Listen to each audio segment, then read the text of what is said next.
Assalamualaikum warahmatullahi wabarakatuh. Saya Syafitra Dwi Cahyo, NIM 1051917. Kami dari kelompok 5 akan menjelaskan materi yang berjudul awal mula terbentuknya komunitas dan entitas politik muslim di kawasan Melayu. Yang pertama yaitu awal mula terbentuknya komunitas muslim di kawasan Melayu. Sebelum Kesultanan Demak lahir, penyebaran agama Islam di Jawa sudah dilakukan baik dari orang asing maupun orang pribumi. Adapun cara-cara penyebaran yang dilakukan antara lain melalui pernikahan dengan wanita setempat, dakwah, pendidikan, dan kesenian. Sebagai penyebaran agama Islam, beberapa antaranya tergolong dalam Wali Songo. Penyebaran agama Islam juga ditunjukkan ke pulau-pulau lain seperti Maluku, Lombok, Kalimantan, dan Sulawesi. Penyebaran tersebut dipelopori oleh para ulama termasuk Wali Songo dan mendapatkan dukungan dari para penguasa. Hal semacam ini tampak dalam penyebaran Islam misalnya di Kalimantan Selatan. Pada tahap awalnya Islam disebarkan di Nusantara melalui jalur perdagangan, dalam arti Islam dibawa dan diperkenalkan pada masyarakat Nusantara oleh para pedagang asing. Definisi Melayu menurut etimologi, menurut beberapa pendapat adalah kata Melaya, kependekan Himalaya, yaitu tempat Himalaya, yaitu tempat bersaji. Kata Malayapura menunjuk kata Melayu atau kerajaan Melayu. Dalam kata bahasa Jawa kuno, kata Melayu bermaksud mengembara atau pergi kemana-mana.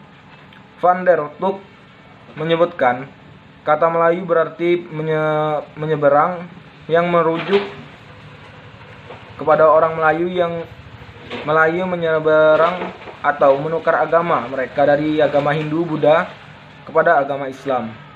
Pengertian yang sempit yaitu dikatakan Melayu dengan ciri-ciri yang lazim berbahasa Melau, kebudayaan Melayu dan beragama Islam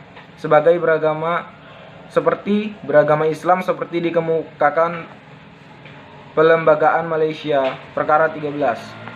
Sedangkan berdasarkan etnik dengan bahasa Melayu dan kebudayaan Melayu walaupun tidak beragama Islam, yaitu orang-orang Melayu seperti yang terdapat dalam Pelembagaan Malaysia. Orang-orang Melayu yang mendiami kawasan selatan Thai, pesisir Sumatera Utara, yaitu Medan, Deli, Serdang, Palembang, Riau, Lingga. Pengertian luas Melayu lebih mengutamakan ras dan peradaban, maka dikemukakanlah konsep dunia Melayu. Hampir setiap masyarakat Melayu memiliki dan mengklaim pengertian Melayu secara geografis, ras, dan budaya menurut sifat dan keadaan mereka di berbagai tempat mereka di Asia Tenggara. Ini karena banyaknya pengertian Melayu dan sedikit pengertian itu bermakna sama. Maka sampai saat ini pun pengertian istilah Melayu secara khas masih berbeda. Namun paling tidak dapat mengambil suatu garisan bahwa Melayu menunjuk satu bangsa, wilayah, suku, kerajaan, peradaban, dan lain-lain yang berhubungan dengan Melayu. 1. Masuknya Islam di wilayah Melayu. Sebenarnya yang disebut Melayu bukanlah suatu komunitas etnis atau suatu bangsa. Namun, dalam hal ini masyarakat merupakan kumpulan etnik serumpun yang menganut agama yang sama dengan menggunakan bahasa yang sama. Etnik serumpun yang lain pada umumnya menempati suatu daerah tertentu. Dimanapun berada, bahasa dan agama mereka sama, Melayu dan Islam. Kepulauan Melayu merupakan gerbang masuk terdapat bagi pelayaran ke timur. Karena itu tidak heran jika kerajaan-kerajaan Islam awal seperti Samudra Pasai. Masuknya Islam di Melayu, menurut beberapa ahli, ada beberapa teori. A. Islam datang langsung dari Arab, tepatnya Hadramaut, sekitar abad 7 Masehi. B. Islam datang ke tanah Melayu dari India yang bermazhab Syafi'i, yakni dari Gujarat, Malabar ke Asia Tenggara melalui perdagangan karena banyak ditemui kota pelabuhan dan pusat-pusat perdagangan. C. Islam datang dari Bengali yang anak keturunan mereka menyebar ke Pasai. Islam datang pertama kali di Semenanjung Malaya pada abad ke-11 melalui kantong Phan atau Vietnam. Adapun masuknya Islam di masyarakat Melayu, di mana di Madagaskar dibawa oleh pedagang Arab dan masyarakat Melayu dari Nusantara. Kedatangan Islam ke tanah Melayu secara damai diserap baik seluruh kalangan, bahwa menjadi proses islamisasi dari berbagai sendi kehidupan seperti dalam hal politik telah mengubah kerajaan Melayu dengan sistem kesultanan. Dalam hal ini Azumardi Azra dalam bukunya di Asia Tenggara mengemukakan dengan kedatangan Islam entitas politik Melayu kemudian secara variatif disebut kerajaan dan kesultanan, bahwa gelar sultan diperoleh dari penguasa tertentu di Timur Tengah dan penguasa Islam di Turki. Istilah-istilah dan jabatan politik pun syarat dengan identitas politik Islam. Dalam bidang hukum kerajaan atau Kesultanan Melayu juga mengadopsi dan menerapkan hukum Islam di wilayah kekuasaan masing-masing. Misal hukum potong tangan atau potong kaki bagi pencuri pada kerajaan di Aceh, Brunei, Banten, dan beberapa kesultanan di Semenanjung Malaya. Selain itu juga hukum keras diberlakukan pada kejahatan seksual, misal di Kesultanan Patani, seorang bangsawan yang menghukum mati anak perempuan yang terbukti melakukan pelanggaran seksual. Di Kesultanan Jambi mewajibkan rakyatnya memakai pakaian panjang. Begitu juga di Makassar, kaum perempuan diwajibkan memakai pakaian model Arab. Selain itu, kaum lelaki yang telah menjadi muslim diperintahkan untuk berambut pendek. 2. Islam Melayu di Vietnam. Vietnam saat ini merupakan negara yang terbentuk republik sosialis, terletak di antara Kamboja dan Laos di bagian barat dan Cina bagian utara di ibu kota Hanoi. Masuknya Islam ke daerah ini diperkirakan pada abad 10 sampai 11 Masehi melalui jamaah India, Persia, dan perdagangan Arab yang pada saat itu di sini telah ada kerajaan Cham. Umat Islam di sini menganut dua mazhab, yaitu mazhab Sunni dan mazhab Bani. Di Vietnam umat Islam terbagi 3 kelompok kelas atau umat Islam, yaitu kelompok pertama Muslim Cham yang merupakan kelompok mayoritas.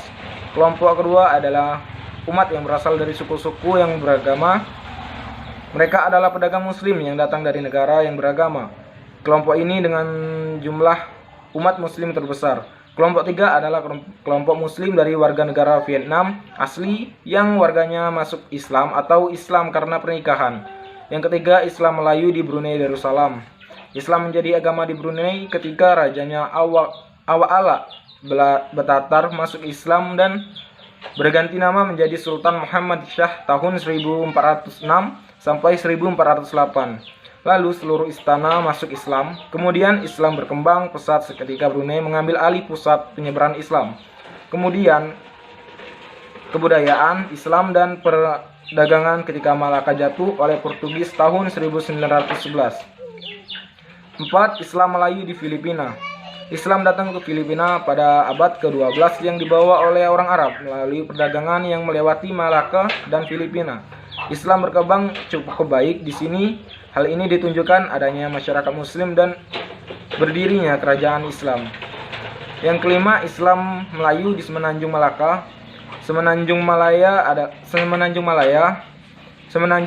adalah wilayah strategis dan menjadi pusat perdagangan di Selat Malaka yang berdampingan dengan Pulau Sumatera. Kesultanan Malaka terletak di Semenanjung Malaya ini.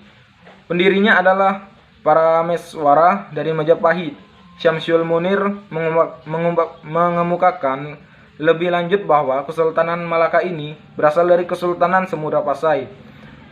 Para Meswara menikah dengan putri Sultan Samudra Pasai lalu masuk Islam dan menjadi raja pertama bergelar Megat Iskandar Shah. Yang keenam, datangnya Islam ke Indonesia. Sampai saat ini waktu kedatangan Islam di Indonesia belum diketahui pasti dan memang sulit untuk mengetahui kapan suatu kepercayaan mulai diterima oleh suatu komunitas tertentu. Di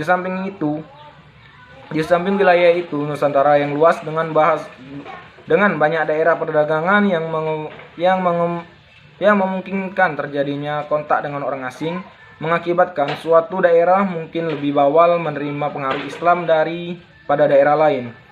Beberapa ahli menyebut bahwa berdasarkan cerita Cina dari dinasti Tang, Islam sudah mulai diperkenalkan kepada masyarakat Indonesia pada abad ke-7 sampai ke-8 Masehi. Berita tersebut menceritakan bahwa orang Tasin mengurungkan niatnya untuk menyerang kerajaan Toling yang dipimpin Ratu Simu karena pemerintahan di Toling sangat kuat. Meskipun hal itu tidak dapat diartikan bahwa orang Islam belum menjejakkan kakinya di bumi Indonesia. Namun, paling tidak kemungkinan belum terbentuknya komunitas Muslim. Selanjutnya akan dijelaskan oleh teman saya. Baiklah, saya akan melanjutkan pembahasan dari Saudara Cahyo. Awal mula terbentuknya entitas politik di kawasan Melayu. Di Nusantara, umumnya entitas atau masyarakat politik disebut kerajaan. A.C. Milner menyebutnya sebagai kondisi memiliki seorang raja. Entitas politik Islam ini sebenarnya merupakan kelanjutan dari entitas politik pada masa-masa pra-Islam, di mana raja-raja mempunyai kedudukan yang sangat penting dan sering dipandang sebagai pribadi yang tercerahkan. Dari berbagai sumber, disepakati bahwa budaya awal masyarakat Indonesia adalah budaya yang identik dengan animisme dan dinamisme. Animisme adalah suatu paham di mana setiap benda memiliki animus atau jiwa yang diyakini memiliki pengaruh bagi manusia, seperti jimat-jimat atau tongkat. Sedangkan dinamisme adalah kepercayaan di mana setiap benda memiliki kekuatan seperti gunung-gunung, batu-batu, dan sebagainya. Pada perkembangan budaya yang mencirikan budaya primitif ini, mulai beralih ke budaya Hindu-Bunda,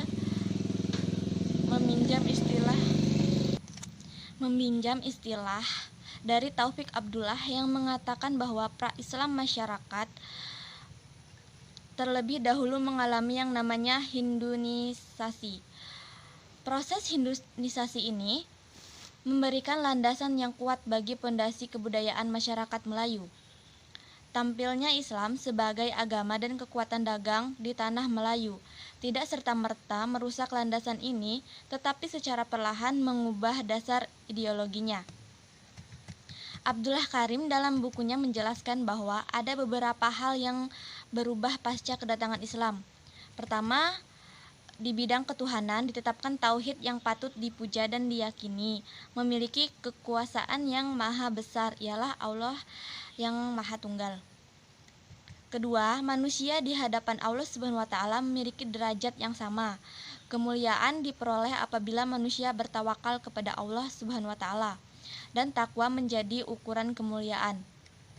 Ketiga, kehidupan manusia dalam masyarakat terikat dalam kesatuan dan persatuan yang terbagi-bagi menurut susunan kemasyarakatan. Keempat, kehidupan bermasyarakat diatur oleh aturan-aturan yang dibuat secara bermusyawarah sesuai dengan kehendak bersama. Kelima, nikmat Allah yang tertuang di langit bumi dan di antara keduanya harus dinikmati secara merata.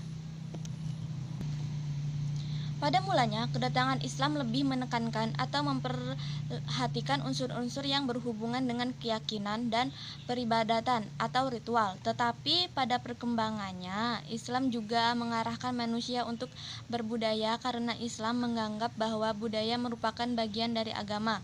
Seperti pertanyaan Hargib yang dikutip oleh Nasir yang mengatakan bahwa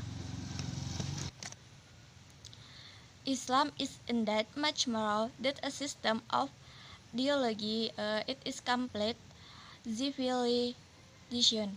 Islam sesungguhnya lebih dari sekedar sebuah agama. Ia adalah suatu peradaban yang sempurna lebih lanjut.